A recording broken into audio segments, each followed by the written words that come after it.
Hello and welcome to Auspol Explained. I'm your curly-haired host, David, and today I'll be explaining the differences between a constitutional monarchy and a republic. Australia is a constitutional monarchy, but Australians have been considering the possibility of us becoming a republic long before Australia even federated and became a country. A referendum proposing we become a republic was held in 1999, and another referendum has been anticipated by many ever since. But what is a republic, and what would it look like for Australia? But also, what is a constitutional monarchy? How are the two different?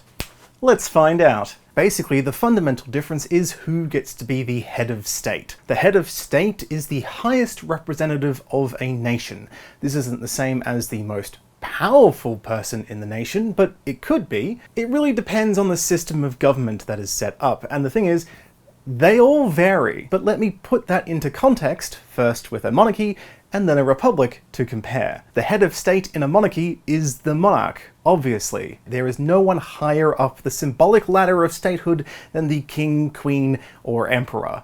Everyone else is a subject of the monarch. King Charles is the top dog, both philosophically and also as a breed. In an absolute monarchy, the monarch rules with absolute power. You know, the whole off with their head, I'm above the law, do as I say. But in a constitutional monarchy, the monarch has limited power and is constrained by the constitution and convention.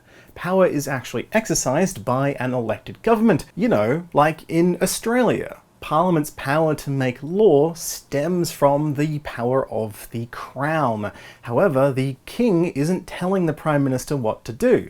The public elects members of Parliament, and from that a government is formed and appointed. As the King is not often physically present in Australia because he's busy living in another part of the world doing his responsibilities there, well, there is a representative appointed to do his duties on his behalf. So on the federal level, that's the Governor-General on the recommendation of the Prime Minister, and on a state level, that's the Governor on the recommendation of that state's Premier. So Parliament passes bills and then they send it to the Governor-General or Governor to get royal assent on behalf of the King so it can become a law.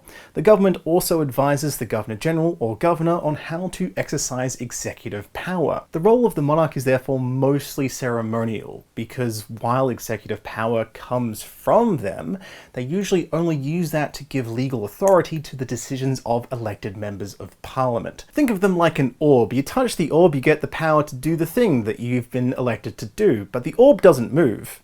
But you still have to touch the orb. Is this metaphor making sense? Scratch that. Practically speaking, that means that the most powerful person in Australia would be the Prime Minister, who is the head of government. But it's up to the Governor-General to appoint the Prime Minister, and in super rare cases can dismiss them too. In Australia's system, as with many countries, the head of state and head of government are separate roles.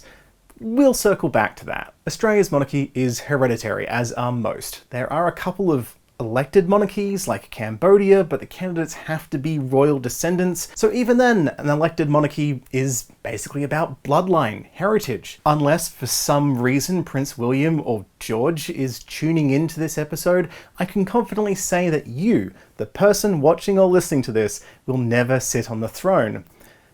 Unless you are very sneaky and get past security. In a republic, however, the head of state is not a monarch. It's a citizen chosen to hold that position temporarily.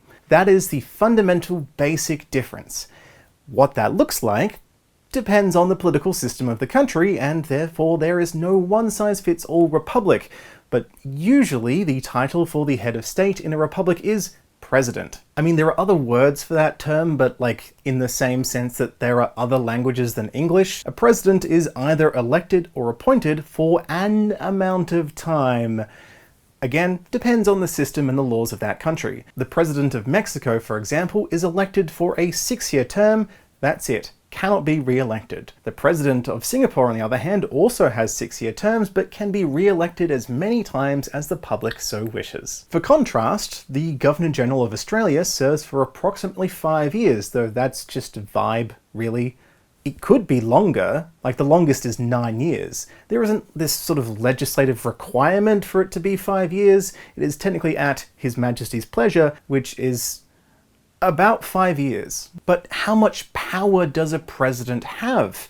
Well, again, all dependent on the system of the country involved. Just like how there isn't the same level of power between different constitutional monarchies, and there's different amounts of power between them and an absolute monarchy, well, presidents can also have different amounts of power, being very powerful to having basically no power and being ceremonial. It's entirely based off what that office is given, and if Australia became a republic, it's quite possible that a president would have no more power than the Governor-General currently has. It could potentially be even less, it could be slightly more. Again, depends. Part of what limits the monarchy in Australia is convention, which is a set of traditions and expectations of procedure that have developed over time, but they're not codified into law.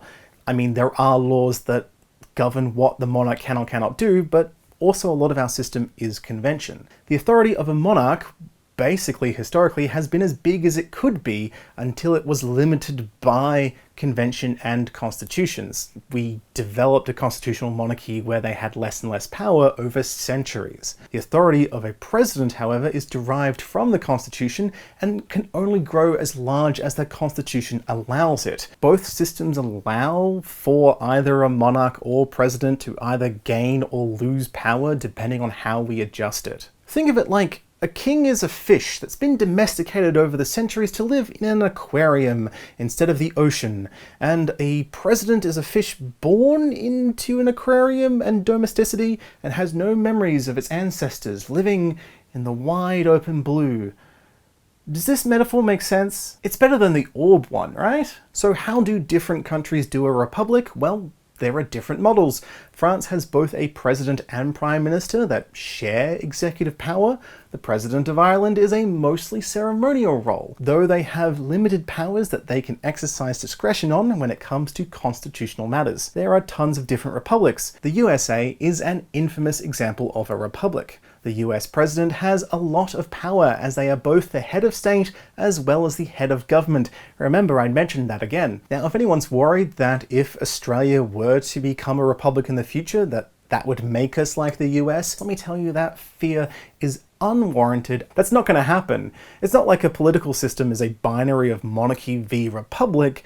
The US has a fundamentally different political system. For starters, the US has a presidential system that was drafted in the 18th century and is incredibly poorly balanced. It was not beta tested and should not have been released to the public. The US president as an individual has vast control over the executive branch of government and can appoint who they want to oversee the administration of government agencies, and their office is entirely separate to Congress. Australia has a parliamentary system where the executive is shared between elected representatives that are directly responsible to Parliament and held account through Parliament. The way we elect people, the way that those people are held to account and what powers they have are different. Countries that have left the Commonwealth realms to become republics have usually maintained their system of parliamentary democracy, which is way better than the US, and I'd say you can fight me about it in the comments, but I'm confident no Australian will.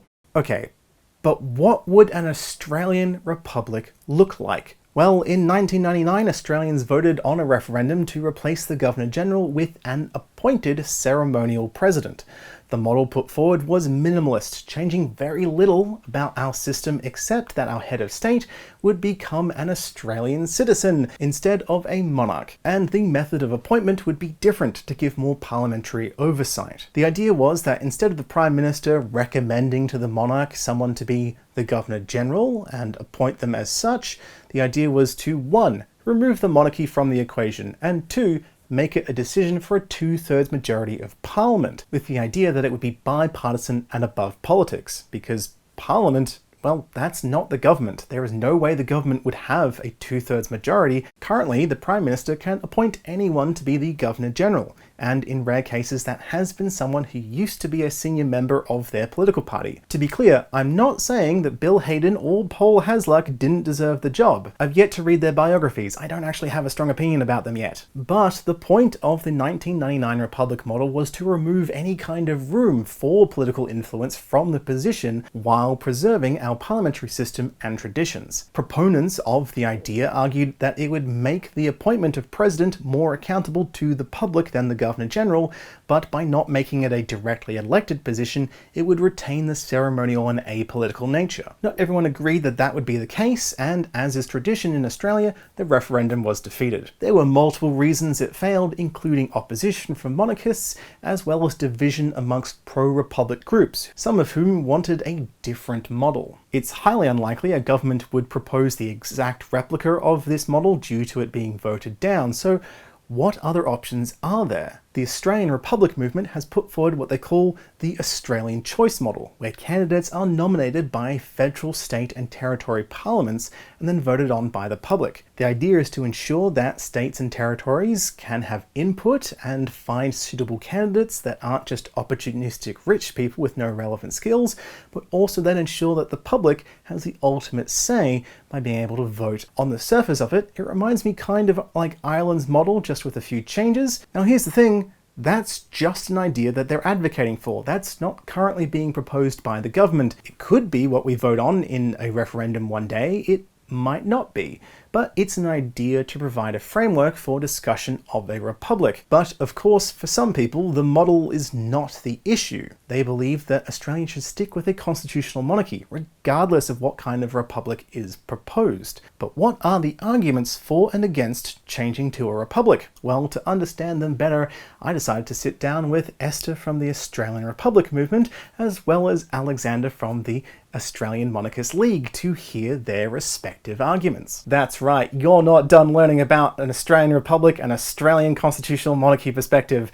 I'm going to be releasing both of them simultaneously so you can watch or listen to both of them and compare and contrast. They'll both be linked in the description. I highly recommend you check them out, regardless of where you stand on this issue, because I think it's genuinely fascinating and a useful example of how people can form very different political opinions and also different arguments around the same topic. The pro-monarchist and pro-republic arguments are structured very differently. They focus on different elements of Australia's political system and culture and history, and it provides a very interesting picture as to why those people and groups are advocating for different ideas and why it matters so much to them. So I do encourage you to check out both and then critically examine those arguments side by side so you can decide for yourself which is more compelling, and maybe this might influence how you vote in the hypothetical future whenever a republic referendum is next held. Also, they took a long time to edit, so on a personal note, please don't let them flop. I worked really hard on it, and I want you all to support me. Even if there is a side to this argument you don't support, think about me.